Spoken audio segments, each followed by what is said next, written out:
we've got Brother Ibrahim, if you'd like to come forward, he's got a few things that he wants to say to the brothers and sisters here as well today, inshallah.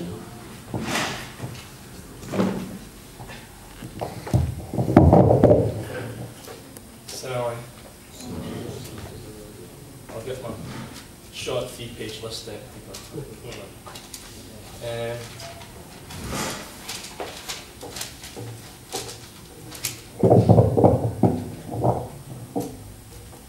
بسم الله الرحمن الرحيم والصلاة والسلام على سيد المرسلين وعلى آله وصحبه أجمعين أما بعد. السلام عليكم. I've been asked to give a few words just about our journey there, what happened in Gaza, what we've seen. I'm not the best of speakers, but when I do start, I do find it hard to stop, so just need to nudge me. There's so much I could say about Gaza, but it's difficult to know actually where to start. It's an amazing place. It's a place, despite all the destruction, all the rubble, all the atrocities that have happened there, the constant threats that you see by air and sea. Despite all of that, it was the most beautiful, amazing country I've ever been to.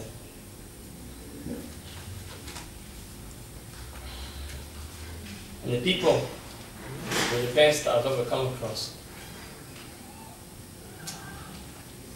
And it's because they see the reality of life as it is and what the purpose of life is.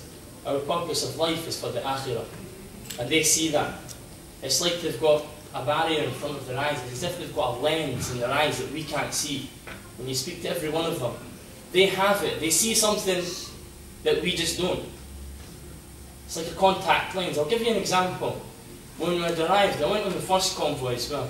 And when we arrived in the first convoy, we were met by a group of brothers, which I was with the whole time that I was there, the 4 or 5 days that I was there.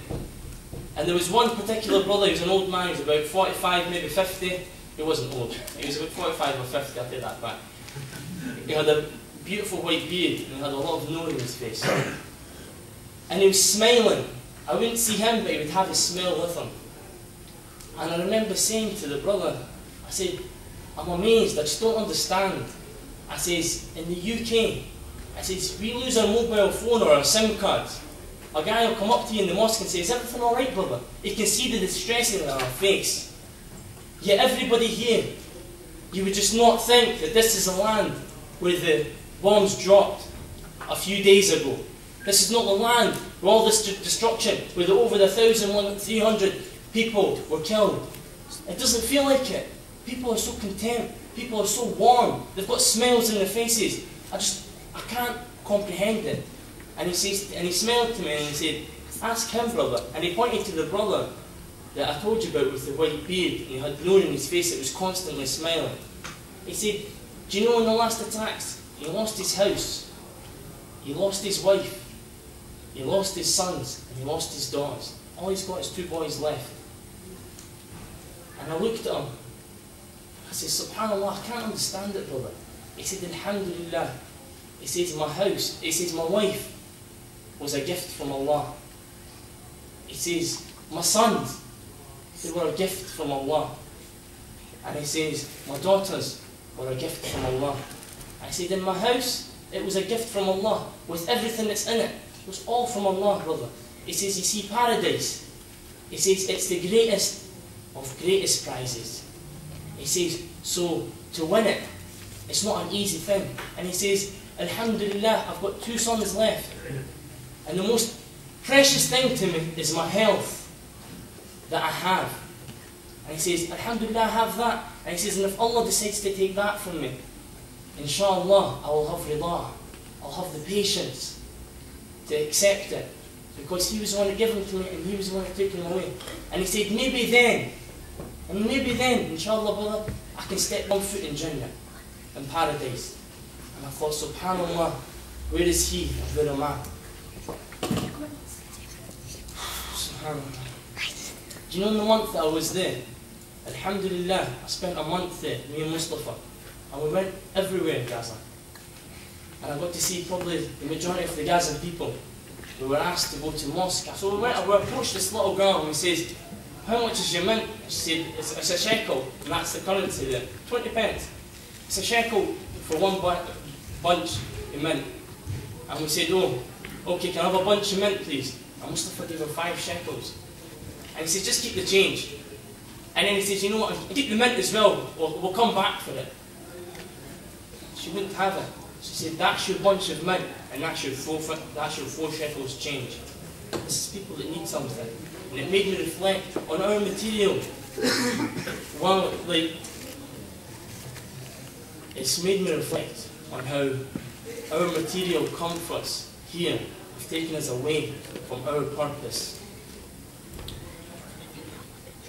Sadaqah does not decrease from my wealth, and I'd have yaqeen in it. So I would give all my money to see that he was okay, because I know that no matter how much I give, like the brothers say, the multitude is unbelievable, but at the same time, it doesn't decrease from my wealth. So I give, but Allah, it doesn't decrease from your wealth. And I would have yaqeen in that because it's my child. I'd have, oh, you've given everything, brother, alhamdulillah, it doesn't decrease. I feel our brothers and sisters, we're so content about what we have that we forget, and it takes it away from what they really need. I'll end with 2 points.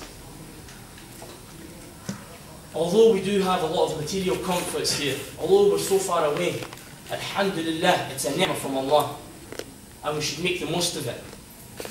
And the first point that I wanted to make is, while I was in Gaza, they were so, you know, the people there, they were so happy about us being there, and they were so sincerely appreciative of what we had done. And I was thinking, well, we've just come on this road, we've not done much. But it wasn't about what we had done at that point. They took us to one of the greatest buildings in Gaza. And I'm not talking about greatest in terms of aesthetic. It didn't look great, but it was what we did that was great. It was a massive building. It was in the different sections. In this building, it was an orphanage primarily. There was a school as well. And what they did in this orphanage was they had children from 3 months old all the way up to teenagers. And they had the school.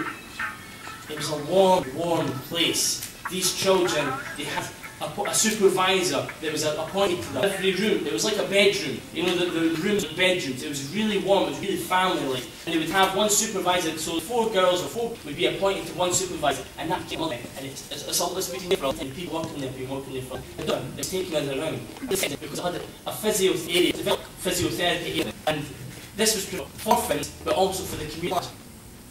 When we went, I'll give you an example of what they'd done. One room with this psychiatrist and a table. Now there was no child older than years old. There was about 6 years old. And he said to me, before we went, he said, because they dealt with a lot of disabled children, he said, now this class I have here, he says, a lot of the children here go through like atrocities, and they've got no one. And anybody knows a lot of Asian community here is similar to the Arab community. You're not an orphan. If your parents have got your brothers